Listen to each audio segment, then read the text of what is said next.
Well, we had a big storm roll through, second one from California, and we got snow. So I'm gonna come out here and take care of the chickens real quick. I don't know if you can see, I'll try to zoom in. Let me zoom in over there. These mountains are in the area of Bisbee. They got a lot more snow than we did, it looks like. Cold, cold, cold. It's 24 degrees. Very cold.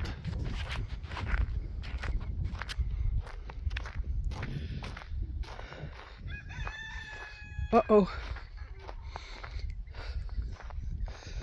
Rooster's up. Let's check on him.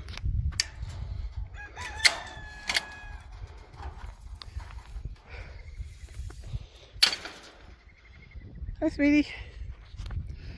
Where is everybody? Did they get closed in? I think they did.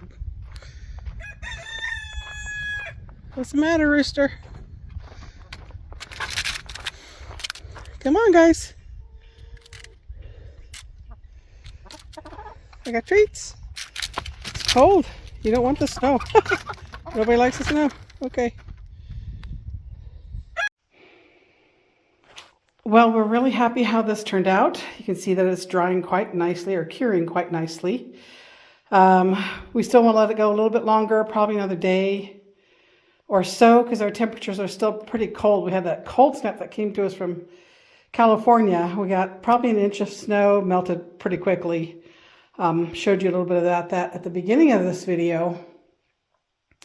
But you can see on the edges of our block wall, Dawn has put this mesh up because when we cut those blocks, and also the blocks that weren't cut that had the little key in them, it did not give us a nice smooth edge for applying the tile to. So we opted to go ahead and get these mesh. They're actually made for stucco. We're going to go ahead and put some mortar on here to give it a nice surface so that we can do the tile when we get the tile and line those edges with tile. He used, I don't even know what kind of adhesive that he used to get those to stay up there. Just little dabs here and there. And the tops, like I said, we still have to do a couple more of these voids, or these cavities. We still have to get a couple more of these, this one and these two up here filled, and then about the same over here. It's just these two up here. We've got to get those filled before we put the tile on too, because not only does it help stabilize this wall, it helps make it a stronger wall, but you can see it gives us a nice surface that we can put the thin set and the tile on to adhere to without having any gaps. And we just wanted to make it as strong as possible. So that's where we're at right now. We also are going to put a waterproofing membrane, that kind of roll-on kind. I can't remember the name of it. It is not RedGuard. We're using a different brand. So it's like RedGuard, but it's not RedGuard. So if that makes any sense. So it'll go all on the shower pan, all the way up, on the walls, on the inside of the walls. I don't want to step in there just yet. On the inside of the walls and all the way up this, or at least maybe not quite all the way, but you know, maybe up to where that shower head's going to come out, up on that wall. Once we get that done, then the tile will go down on the bottom, on the floor. After the tile is done, I'm going to go ahead and do the plastering on this wall. The lime plaster, because I want it to kind of overhang that tile on the bottom. So it'll be the lime plaster, the lime putty, the waterproofing, and then this wall and this little wall will be done in here. Then we can go ahead and continue with the shower tile on this part of the shower. And then, of course, all the way around these walls. Once that's done, we'll be able to put the floor in. Once the floor is done, toilet, sink, vanity, all that stuff will get in here. And then we'll have to start accessorizing. So I'm looking forward to maybe putting a little sit-down makeup desk here. Not that I wear makeup often, but every once in a while. And, you know, a little cabinet over here between the shower and the toilet. And some cabinets over here to hold towels, you know, all those things that you have in your bathroom. a couple of little medicine kite type cabinets, you know, that will hold everything that we don't have in the vanity. That'll be over here. So those will be upcoming videos, you know, quite a while, because it's going to take us a bit to get all this shower bit done. But this is the most extensive part of the house after building it, is getting this shower done. Once the shower is done, we're pretty much going to be sailing through stuff. So we're pretty excited to be this far, and still got a ways to go. So stick with us.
So the product we're using is Aqua Defense, not Red Guard, but Aqua Defense does the same thing.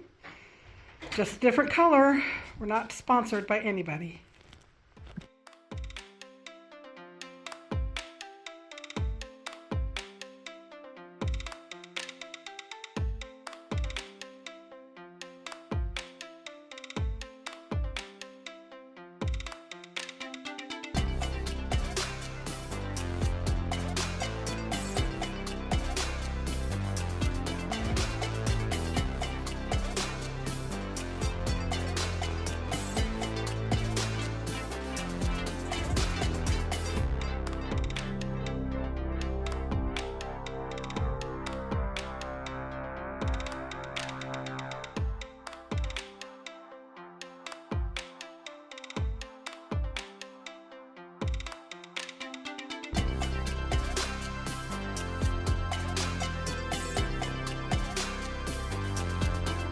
So this is that Aqua Defense after it's cured for quite a long time, because we had to go do some errands the other day.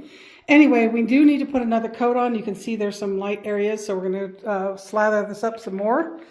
The corners, things like that, we feel are probably adequate. But I'm going to go ahead and do that today. Dawn's got to work on the van. We had a little bit of trouble with the van this morning. And I'm going to go ahead and roll on at least one more coat of this for in here. And then we'll be done with this Aqua Defense product. And we're not sponsored by anyone. It's just the product that we decided we were going to use.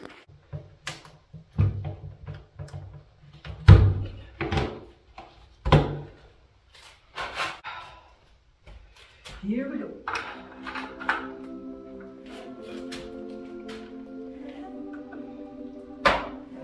Plop, plop, plop, plop.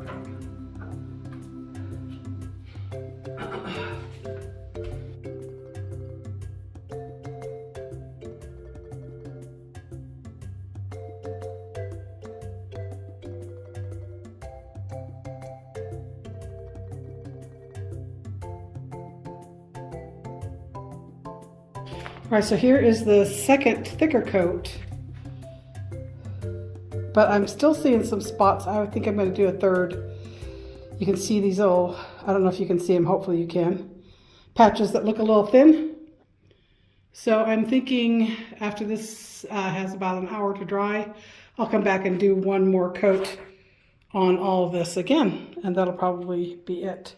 Just to ensure that we have adequate coverage. Like I said, we're not professionals at this. We are newbies.